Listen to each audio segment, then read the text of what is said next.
Hello everyone, welcome back to our YouTube channel Infinite Solutions. So students, last की video में अपन ने कुछ special type की matrices discuss करी थी, जिसमें सबसे पहले हमने डिस्कस किया था आइडेम्पोटेंट मैट्रिक्स के बारे में। आइडेम्पोटेंट मैट्रिक्स की अपन ने कुछ डेफिनेशन देखी थी, कुछ प्रॉपर्टीज देखी थी, उसके कुछ एग्जांपल देखे थे। तो स्टूडेंट्स, उसी की एक वीडियो आज मैं वो नहीं लेके आया हूँ, जिसमें हम डिस्कस करेंगे इनवोल्यूटरी मैट्रिक्स के बारे में। आइडेम्पोटेंट मैट्रिक्स की तरह ही स्टूडेंट्स इनवोल्यूटरी मैट्रिक्स होती है, जिसकी भी कुछ स्पेशल प्रॉपर्टीज होती है, जो कुछ सर्टेन कंडीशन सेटिस्फाई करती है, तो उसको अपन इनवोल्यूटरी मैट्रिक्स कहते हैं। तो आज इस वीडियो में हम डिस्कस करेंगे इनवोल्यूटरी मैट्रिक्स की डेफिनेशन के बारे में, उसकी कुछ प्रॉपर्टीज के बारे में देख लेंगे और उसके कुछ एग्जांपल के बारे में देखेंगे। तो ये तीन चीज अपन इसके बारे में डिस्कस करने वाले हैं। ये वीडियो आपके लिए काफी हेल्पफुल होने वाली है। तो चलिए स्टूडेंट्स शुरू करते हैं। सो स्टूडेंट्स, सबसे पहले हम देखते हैं इनवोल्यूटरी मैट्रिक्स की डेफिनेशन को। सबसे पहले हम देखते हैं इनवोल्यूटरी मैट्रिक्स होती क्या है। स्टूडेंट्स, कोई भी n क्रॉस n की यदि कोई मैट्रिक्स हो, वो यदि अपन कहें कि यदि a स्क्वायर करने पे, उस मैट्रिक्स का स्क्वायर करने पे वो अपने पास में आइडेंटिटी आ जाए, तो इसको अपन क्या कहते हैं स्टूडेंट्स की ये एक इनवोल्यूटरी मैट्रिक्स होगी। क्लियर है? डेफिनेशन तो बड़ी सिंपल है कि क्या है कि कोई भी मैट्रिक्स दे रखी है, उसका स्क्वायर करो और आइडेंटिटी ले आओ। यदि ऐसी कोई स्पेशल मैट्रिक्स है अपने पास, तो उसको अपन इनवोल्यूटरी मैट्रिक्स कह देंगे। तो वही जो लास्ट वीडियो में हमने डिस्कस किया था, अपन इसे एक एनिलेटिंग पोलिनोमियल बनाएंगे। एनिलेटिंग पोलिनोमियल से मिनिमल पोलिनोमियल को जज करेंगे। मिनिमल पोलिनोमियल जज करके अपन आइगन वैल्यूज फाइंड कर लेंगे। तो सबसे पहले a square is equals to I है, तो मैं इसको ये कह सकता हूँ कि इसको आप a square minus I is equals to 0 लिखो। a square minus I is equals to 0 लिखने से स्टूडेंट्स आप क्या कहोगे कि सर इसका आप एनिलेटिंग पोलिनोमियल लिख सकते हो। इसका एनिलेटिंग पोलिनोमियल आपके पास में x स्क्वायर माइनस 1 आ जाएगा, क्योंकि मैट्रिक्स को सेटिस्फाई करती है और मैट्रिक्स जिस भी कंडीशन को सेटिस्फाई करती है उससे अपन एनिलेटिंग पोलिनोमियल ला सकते हैं। तो ये अपने पास में स्टूडेंट्स क्या आ जाएगा, अपन कह देंगे एनिलेटिंग पोलिनोमियल। क्लियर है? एनिलेटिंग पोलिनोमियल आ गया। तो वही बात जैसे अपन ने आइडेम्पोटेंट में करी थी कि मिनिमल पोलिनोमियल निकाल दो। Minimal polynomial always divides annihilating polynomial, ये बात अपने को पता है। तो मिनिमल पोलिनोमियल किसको डिवाइड करेगा? मिनिमल पोलिनोमियल डिवाइड करेगा एनिलेटिंग पोलिनोमियल को, यानी x स्क्वायर माइनस 1 को। जब x स्क्वायर माइनस 1 को डिवाइड करेगा, तो मैं कह दूंगा मिनिमल पोलिनोमियल किसको डिवाइड करेगा? आप x स्क्वायर माइनस 1 के फैक्टर कर लीजिए। फैक्टर करेंगे तो अपने पास में x माइनस 1 और एक मिल जाएगा x प्लस 1। ये दो चीज मिल गई। तो मिनिमल पोलिनोमियल क्या क्या पॉसिबिलिटीज है आपके पास? मिनिमल पोलिनोमियल की वही पॉसिबिलिटीज होगी ना जो इसको डिवाइड करेगा। तो आप कह दो कि सर मिनिमल पोलिनोमियल आपके पास में x माइनस 1 हो सकता है, क्योंकि ये भी इसको डिवाइड करता है। आप कहोगे सर x प्लस 1 हो सकता है, ये भी इसको डिवाइड करता है। आप कहोगे x माइनस 1 और x प्लस 1 हो सकता है। ये तीन ही पॉसिबिलिटीज है। मिनिमल पोलिनोमियल ये या ये हो सकता है। ठीक है? अब मिनिमल पोलिनोमियल आ गया तो आप मिनिमल पोलिनोमियल को देख के आइगन वैल्यूज बता सकते हो, इसके डायगोनलिटी के बारे में बता सकते हो, इसके डिटरमिनेंट के बारे में, ट्रेस के बारे में, जो कुछ आपसे पूछा जाए आप इस मिनिमल पोलिनोमियल से बता सकते हो। तो इसी की अपन प्रॉपर्टीज देखेंगे। तो अपन क्या देखेंगे प्रॉपर्टीज में? अपन यदि इसकी प्रॉपर्टीज की बात करें, प्रॉपर्टीज की बात करें तो सबसे पहली प्रॉपर्टी क्या आएगी? जो मिनिमल पोलिनोमियल अपन देख लेंगे। मिनिमल पोलिनोमियल देखें, मिनिमल पोलिनोमियल आया, या तो आएगा x माइनस 1, या आएगा x प्लस 1, या आएगा माइनस 1 या प्लस 1। यानी इसके क्या क्या फैक्टर आ रहे हैं? इसके फैक्टर या तो है 1 या है माइनस 1।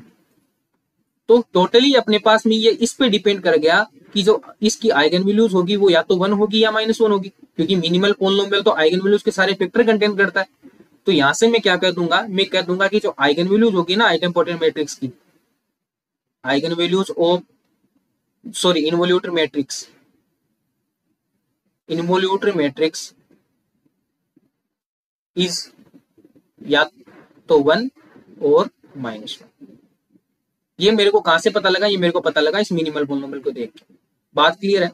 अब बस क्या चाहिए, अपने पास में आइगन वैल्यूज आ गई। तो eigen values, product of eigen values, determinant, sum of eigen values आपके पास आता है ट्रेस, और मिनिमल पोलिनोमियल से डायगोनलिटी आ जाती है। तो चलो प्रॉपर्टीज लिख दो सारी एक 1 बाय 1। सेकंड प्रॉपर्टी आप क्या लिख दोगे? इसका डिटरमिनेंट बता दोगे। डिटरमिनेंट भी 1 और माइनस 1। वही प्रोडक्ट करेंगे, यदि 1 1 होगा तो 1 आ जाएगा, माइनस 1 यदि और टाइम्स हुआ तो माइनस 1 डिटरमिनेंट आ जाएगा। क्लियर है? थर्ड प्रॉपर्टीज क्या कहती है? थर्ड प्रॉपर्टी क्या है स्टूडेंट्स? थर्ड प्रॉपर्टी अपन बता सकते हैं, जैसे अपन ने आइडेम्पोटेंट में कहा था, क्या कहा था कि मिनिमल पोलिनोमियल यदि लीनियर फैक्टर कंटेन करता है, आपका minimal polynomial linear factor contain करता है, तो कन्फर्म मैट्रिक्स है वो हमेशा डायगोनलाइजेबल होती है। होती है। तो यहाँ पे भी अपने को पता है मिनिमल पोलिनोमियल x-1 हो सकता है, x+1 हो सकता है, x-1 x+1 हो सकता है। तीनों केस में ही मिनिमल पोलिनोमियल तो लीनियर बनेगा, ये बात तो कन्फर्म है। जो मिनिमल पोलिनोमियल इसका बनेगा वो तो लीनियर फैक्टर ही कंटेन करेगा। यदि लीनियर फैक्टर कंटेन करेगा तो ये क्या इंप्लाई कर जाएगा कि मैट्रिक्स क्या हो जाएगी आपके पास में,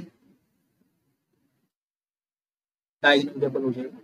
तो क्लियर बात है, एवरी इनवॉल्यूटरी मैट्रिक्स क्या होती है, डायगोनलाइजेबल होती है। ये रिजल्ट स्टूडेंट्स बहुत ही इंपॉर्टेंट है कि इनवॉल्यूटरी मैट्रिक्स क्या होती है आपके पास में, डायगोनलाइजेबल होती है। क्लियर है, तो आगे पास आइगन वैल्यू पता लग गई, डिटरमिनेंट पता लग गया और डायगोनलाइजेबिलिटी पता लग गई। तो स्टूडेंट्स ये कुछ इसकी 2-3 इंपॉर्टेंट प्रॉपर्टीज थी इनवॉल्यूटरी मैट्रिक्स की। नेक्स्ट अपन चलते हैं और देखते हैं इसके कुछ एग्जांपल्स क्या क्या हो सकते हैं। तो यदि मैं एग्जांपल्स की बात करूं स्टूडेंट्स कि इनवॉल्यूटरी मैट्रिक्स के एग्जांपल्स की क्या है, तो सबसे पहली मैट्रिक्स तो अपने पास में ये आती है कि आप आइडेंटिटी लीजिए। जैसे ही आप आइडेंटिटी मैट्रिक्स लेगे इसका स्क्वायर करेंगे वो भी तो आइडेंटिटी बनेगा। तो ये तो इनवॉल्यूटरी मैट्रिक्स का ही बहुत अच्छा एग्जांपल है। नेक्स्ट एग्जांपल अपन ले, दूसरा एग्जांपल मैं कहूं तो आप a बराबर माइनस आइडेंटिटी ले लो। ए स्क्वायर करोगे तो क्या बन जाएगा, आइडेंटिटी बन जाएगा। यदि मैं आपको करके बताऊं, जैसे मैं 2x2 में बात करूं सबसे पहले, तो आपने ये मैट्रिक्स ही आपने इसका स्क्वायर करना, तो आपने सबसे पहले स्क्वायर कर दो। जैसे स्क्वायर करोगे करो, फर्स्ट रो का फर्स्ट रो के साथ में 1 आ जाएगा, इसका के साथ में 0 आ जाएगा, यहाँ 0 आ जाएगा, यहाँ 1 आ जाएगा। बात क्लियर है, यानी ये तो आइडेंटिटी आ गई, यानी इस मैट्रिक्स का स्क्वायर किया और अपने को क्या मिला, आइडेंटिटी। तो ये भी एक इनवॉल्यूटरी मैट्रिक्स का काम करेगा। बात क्लियर है। थर्ड यदि एग्जांपल में लेना चाहूं तो थर्ड एग्जांपल आप क्या ले सकते हैं, जैसे उसमें आइडेंटिटी मैट्रिक्स में आप याद करो, हमने आपको कहा था कि कोई भी मैट्रिक्स जिसकी डायगोनल एंट्रीज या तो 0 हो या 1 हो, वो हमेशा ही क्या होगी, एक आइडेंटिटी मैट्रिक्स होगी। सिमिलरली इनवॉल्यूटरी मैट्रिक्स के लिए भी एक रिजल्ट बनता है, क्या बनता है कि आप इसे कहो यदि की डायगोनल एंट्रीज है, यदि डायगोनल एंट्रीज आइदर 1 और -1, यदि ये होगी तो भी वो क्या बन जाएगी, इनवॉल्यूटरी मैट्रिक्स बन जाएगी। ओके, फोर्थ क्या कहते हैं स्टूडेंट्स, फोर्थ एग्जांपल यदि आपको लेना हो तो आप एंटी डायगोनल पे 1 रख लो, एंटी डायगोनल पे 1 रख लो। ये भी इसका भी आप स्क्वायर करोगे तो आपके पास में क्या बन जाएगा, आपके पास में आइडेंटिटी मैट्रिक्स बन जाएगी। यदि नेक्स्ट एग्जांपल आप देखना चाहो तो मैं एक बार 2x2 के ले रहा हूँ, आप यदि n क्रॉस n की आपको मैट्रिक्स लें तो आप एंटी डायगोनल पे 1 1 1 1 1 n क्रॉस n टाइम रख सकते हो, आपकी कोई प्रॉब्लम नहीं है, वो 1 बन जाएगा। ठीक है, नेक्स्ट फिफ्थ है, उसमें क्या देख सकते हैं, अपने से देख सकते हैं, आप यहाँ पे 0 लो, आप 1/a लो, आप यहाँ पे a लो, सॉरी आप यहाँ पे a ले लो, एक बार के लिए देख लो,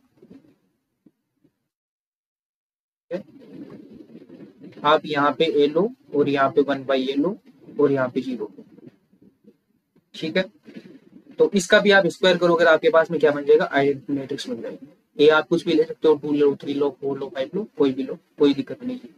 तो ये आइडेंटिटी बनेगी, तो इसका मतलब क्या है, ये भी एक इनवॉल्यूटरी मैट्रिक्स का एग्जांपल है। क्लियर है स्टूडेंट्स, तो ये कुछ आप दे सकते हो, 3 4 5 इसके एग्जांपल बनेंगे।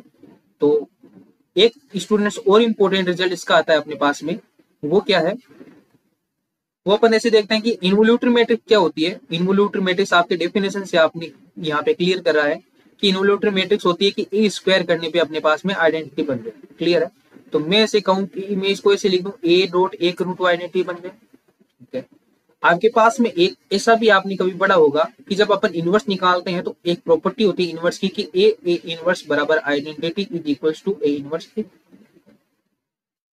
चलो बात क्लियर है कि यदि मैं किसी मैट्रिक्स को उसके इनवर्स से मल्टीप्लाई करूं तो वो हमेशा आइडेंटिटी देता है अपने को। ठीक है, तो यदि आइडेंटिटी देता है तो यहाँ पे भी मैं यही कर रहा हूँ ना कि किसी में मैट्रिक्स को किसी मैट्रिक्स से मल्टीप्लाई करूं तो वो आइडेंटिटी दे रहा है। हाँ, ये कह सकते हैं कि वो मैट्रिक्स सेम है लेकिन आइडेंटिटी तो आ रहा है। तो कहने का मतलब क्या है कि यहाँ पे जो भी पड़ा होगा वो इसका इनवर्स होगा, जो पहली वाली मैट्रिक्स है। यानी मैं यहाँ से कह सकता हूँ कि जो इसका इनवर्स आएगा ए का वो खुद ए ही है। इस कंडीशन के हिसाब से तो यही बात हुई कि a इंटू ए इनवर्स बराबर आइडेंटिटी, यानी a इंटू ए बराबर आई, कंपेयर करूंगा a इनवर्स बराबर a मिल जाएगा।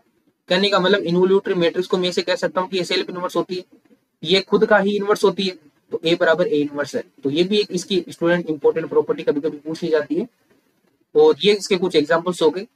तो स्टूडेंट्स इस वीडियो में हमने देखा इनवॉल्यूटरी मैट्रिक्स की डेफिनेशन, उसकी प्रॉपर्टी, इसके कुछ एग्जाम्पल्स। आगे आने वाली वीडियोस में मैं ऐसी और स्पेशल टाइप की मैट्रिक्स लेके आऊंगा, अपन निलपोटेंट मैट्रिक्स के बारे में डिस्कस करेंगे। तो मिलते हैं नेक्स्ट वीडियो में, तब तक के लिए पढ़ते रहिए, खुश रहिए, नमस्कार।